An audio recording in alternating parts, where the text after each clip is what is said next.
This is part of a series on writers in ancient history.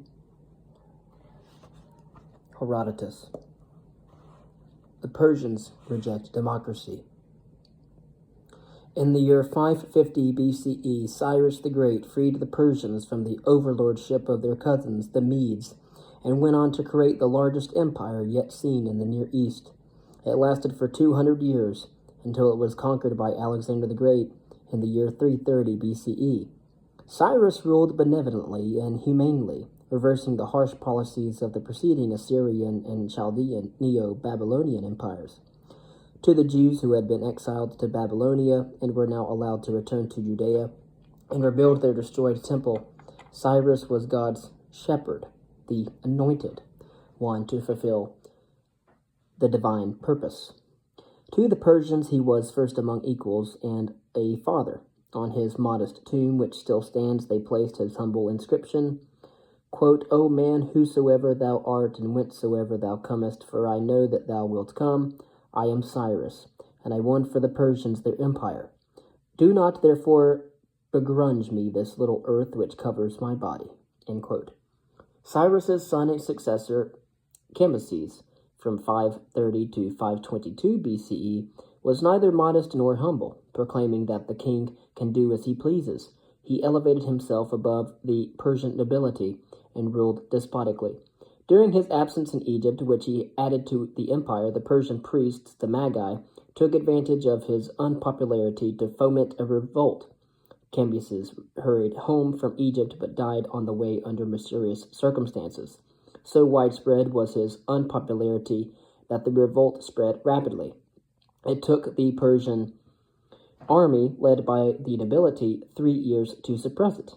The heads of great noble families then met to decide on what type of government to set up. A democracy, an oligarchy of the aristocratic elite, or a monarchy. The Greek historian Herodotus, who lived only 3 generations after these events and who traveled extensively in the Persian Empire collecting material for his history, reports the essence of the ensuing debate, which he strongly insists really did take place. It provides an explanation why the Persians, as well as other peoples in the ancient Near East, never moved on to democracy, as the Greeks were the first to do. It should be reminded to the listener that the Greeks preferred an aristocracy as the base template to government. However, the Greek explanation for this failure, in Aristotle's words, was that these peoples, quote, were by nature slaves, end quote, and so incapable of democracy. It would seem rather that they were content to be ruled by capable leaders such as others, Hammurabi, Amenemhet, Cyrus the Great, etc.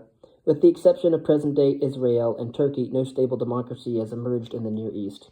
Since Hammurabi, a citizen of modern Iraq or ancient Mesopotamia, recently said, quote, we have lived without choosing our own head of state, so we have a different feeling about leadership. In this part of the world, we have an instinctive love for our leader, if he is really a leader, end quote. And that comes from the New Yorker, published in October of the 12th of October, 1987.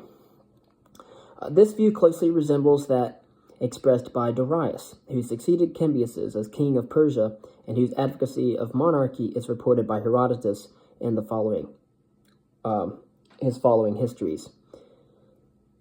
What government, Darius asks, can possibly be better than that of one man, provided he is the best man for the job? We should not change the customs of our forefathers, which have worked well in the past. To do so would lead to disaster. End quote.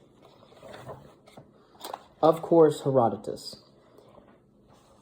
If history be defined as an honest attempt first to find out what happened, then to explain why it happened, Herodotus wrote around 484 to 425 BCE, then he deserves to be called the father of history. Again, honest attempt first to find out what happened, then to explain why it happened. His forerunners in this endeavor were the logographers, or writers of tales, or logoi, who arose during the late 6th century BCE, respectively, in Greek Asia Minor, where Herodotus was born. and in their lost works assembled a multitude of disarrayed facts on such diverse subjects as genealogy, local history, and geography. Herodotus was also a collector of facts and a teller of tales, but he was far beyond the logographers in the broad scope and unifying theme of his investigations. The clash of two rival cultures which culminated in the Persian Wars and in his concern for causation. All this is clearly stated in his very first sentence of his histories, or Historia, or Histor, which could well serve as the title to his great work of narrative history, quote, The Researches or Historia of Herodotus of Halicarnassus. Here set down that the deeds of men may not be forgotten, and that the great and noble actions of the Greeks and Asiatics may not lose their fame, and especially the causes of the war between them. That is a quote from Herodotus' great work of narrative history. The theme that gives unity to Herodotus' history is the age-old conflict between East and West, which began with the Trojan War and climaxed with Xerxes' colossal attempt to conquer Greece in the year 480 BCE, just a generation before Herodotus' prime. 10 years earlier, the hoplites of Athens, Herodotus' adopted city, had humbled Xerxes' father Darius by pushing into the sea at Marathon, the expeditionary force that the great king had sent across the Aegean Sea to punish the Athenians for aiding the abortive revolt of the Greek cities in Persian Asia Minor. Now Xerxes had readied a combined land and sea operation. According to Herodotus, it ultimately totaled 2,317,610 men and 1,207 warships, and was intent on ending for all time the troublesome meddling of the free Greeks in Persian affairs. By the time the Persians were ready to cross from Asia to Europe on two remarkable pontoon bridges thrown across the mile-wide Hellespont, 31 Greek states had put aside their petty quarrels and formed a confederation for the defense of their liberty against an alien despotism. The following selections from Book 7 of Herodotus' history begins with some of the preparatory activities of Xerxes and the Greeks, and ends with the initial clash between the two armies at the narrow pass between sea and mountain at Thermopylae, where a hastily assembled Greek advance force of around 7,000 men met defeat. Although too little and too late sums up the Greek effort at Thermopylae, the courageous fight to the death of Leonidas and his small band of Spartans and Thespians has caused it to become celebrated as one of the most glorious defeats in all of history. It was followed by two great Greek victories that brought Xerxes' invasion to an inglorious end, a naval battle off Salamis, in which the Greek fleet under Athenian leadership routed the Persian fleet and forced its return to Asia, and a land battle the following year in 479 BCE at Plataea, where the superb skill and spirit of the Spartan hoplites, commanded by Pausanias, on whose subsequent career will be discussed at a later time in the histories, dispersed and slaughtered the enemy until, in the words of Herodotus, of 300,000 troops, less the 40,000 who fled, not 3,000 escaped. Many scholars have maintained that Herodotus' acceptance of greatly exaggerated estimates of the size of the Persian land forces discredits him as a historian.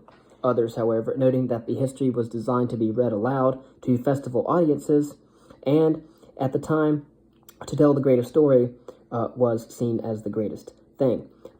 And most have argued that Herodotus uses these figures because they had become part of Greek tradition and because they were in keeping with the epic sweep of grandeur of his stated purpose, quote, that the great and noble actions of the Greeks and Asiatics may not lose their fame, end quote. Furthermore, such huge figures suited Herodotus' view of causation in history. They underlay his explanation of why a few tiny Greek states were able to defeat a mighty empire that stretched across 3,000 miles and commanded the resources of 46 nations.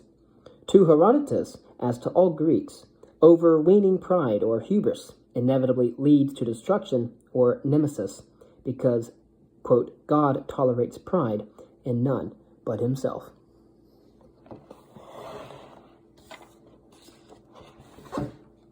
Now I will briefly go over and talk about Herodotus' histories.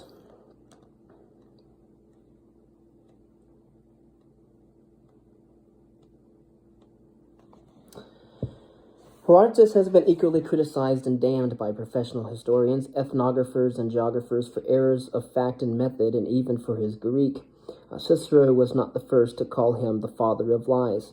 Whereas other ancient historians who followed his large footsteps narrowed their scope in terms of topic, such as Thucydides, Polybius, and Sallust,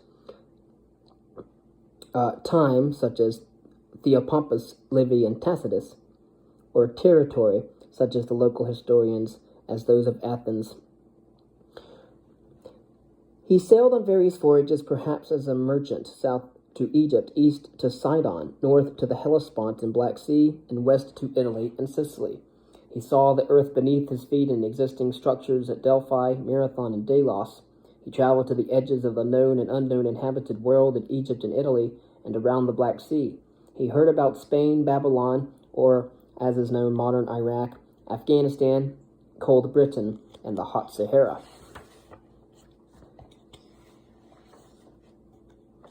And of course, one can go on to talk about Herodotus' life. One can talk about the character of Herodotus in a bibliographic form. One can talk about his political views and obviously his religious conceptions, a little bit different, more modern than Hesiod, but not as formal as Thucydides. His powerful speculations redirected historical thought, however. The reader must imagine a stack of rolled papyrus manuscripts before conventions of titling, dividing, copying, and disseminating were established. Some estimate that the text would require 300 feet of papyrus divided into 30 rolls or volumes and an unknown number of marked divisions. All books were generally read aloud in antiquity, even by those pursuing or perusing them alone, and Herodotus' Ionic Greek does roll sweetly off the tongue. Herodotus' work was a sport in his own lifetime, 30 times longer than an Athenian tragedy. It was accessible, therefore, only to the educated Athenian elite. It was never anyone's popular entertainment, but a challenging mental activity for the few erudite readers available at the time in the ancient world. Of course, most people couldn't read, and few could even write. Herodotus invented a new kind and length of book, as well as a new access to the past.